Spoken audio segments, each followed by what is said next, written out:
Summertime Render, a mystery story on an original exotic island in Japan. The MC goes to this island because his childhood friend died under weird circumstances. As he originally planned to leave the island after the funeral, he decides to stay after learning that all his friends are endangered. Honestly, Summertime Rendering was not what I expected, but I like it a lot. I don't usually go into anime reading what they're about, so this was a complete surprise to me compared to its thumbnail.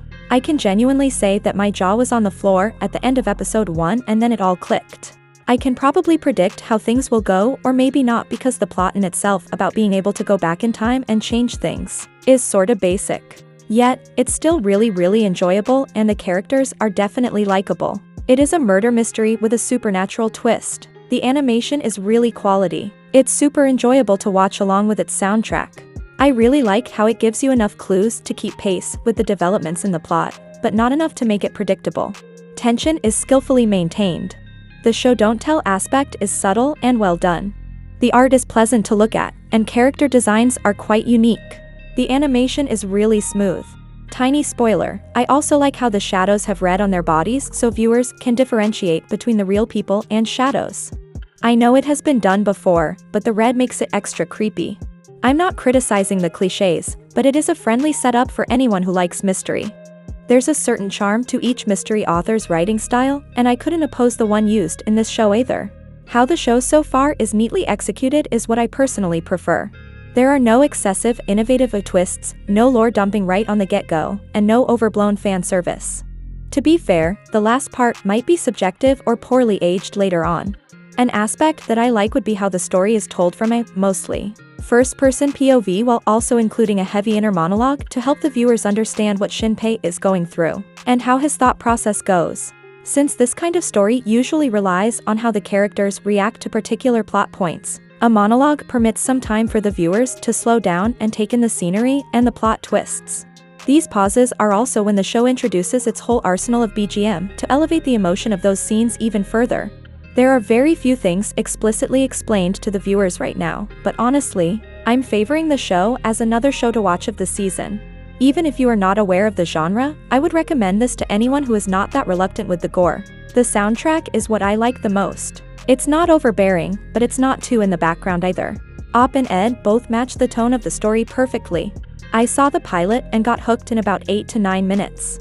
The plot hadn't still been revealed, and I was under the impression that this would be a classic murder mystery. The flow of the episode and the other elements seemed to point in the same direction.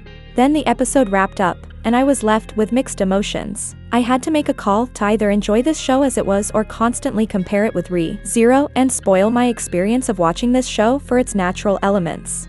But we finally have a mystery anime about doppelgangers. That's something I always wanted to see, and so far it seems to be written really well too. Cool and intelligent protagonist grasps his situation very quickly and comes up with well thought out plans to deal with things, which is very refreshing to see.